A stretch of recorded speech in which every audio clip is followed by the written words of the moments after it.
Hey everybody out there, this is Smoke Slow. I want to talk a bit about UFO propulsion systems.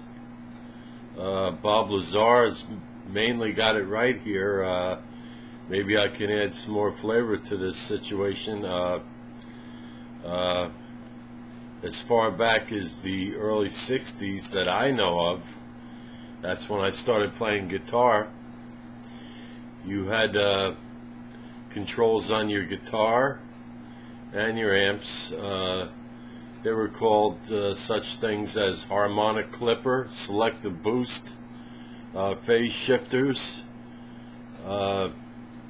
which was especially like on your guitar, you had a knob to throw the pickups in and out of phase, which basically means they'd be pushing or pulling against one another, and you have a knob for intensity as to that effect. Also with your amps, okay, let me back up here a little bit. Okay, with your phase shifting on your guitars and the vibration of your strings, you got the vibrating metal now, and you got your pickups either going in or out of phase, or just leaving it in or out of phase. You get wild, what's known as sustains, which means you can hold a note for like as long as you want to, if if it's set up right, and you know what you're doing with your your phase shifters. There's other names for it, but basically that's what it does. There's controls on the guitar to throw the magnets against one another, their polarity, or they throw together, wanting to come together, or push apart. Okay, which would affect the vibrations in the strings unbelievably wild, and you'd get some wild sounds, and as I say, long sustains. You could hold, like I say, you could hold a note for just about ever. John Fogerty in Creedence Clearwater Revival, my idol, always has been, always will be. He used to use a double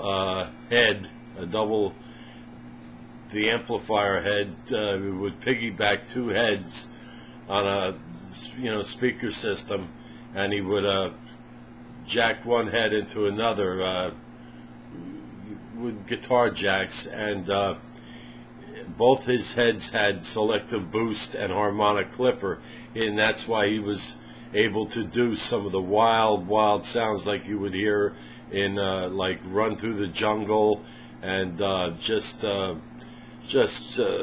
chainsaw ripping sounds, man. The song too, Ramble Tamble, where he was holding notes there and bending them all over. Just a lot of songs where he used them, and he even praised that amplifier on TV one time during a concert. I have that concert on VHS tape. I think I'm sure I did. I shifted it over to CD, but excuse me. But as far as propulsion systems and being able to create your basic, your own magnetic field in that, it's Bob Lazar's basically old on the situation there. I don't know if you needed a gyroscope. I wouldn't know that part. I don't know. But as far as being able to manipulate the magnetism and vibrations of things, and create basically a propulsion system, you had it there as far back as like 1965 that I know of. Okay, and so he's on the right track for sure. You know, not that I'm anybody to say anything like that, except that from what I know of, you know, working with a lot of guitars and stuff, I've owned over just a little over 130 guitars and about 65 amplifiers. That's a whole nother story. Getting in and out of bands, getting interested in back, you know, playing the guitar again, then giving it up. Working on guitars, amps, wind up buying them, selling them, trading them, you name it. You know, it's just unbelievable. I could have opened up a music store, no problem. But like I said, I learned a lot, and also amplifiers, guitar amplifiers, were able to do. As a matter of fact, I think Fender had one amp out with a master distortion knob on it. It was a push-pull knob. You know, you would push the knob down to override the distortion, or you would pull it up and wheel it around, you know, from 1 to 10 to increase your gain, like your output towards your, you know, your magnets and also your electronics.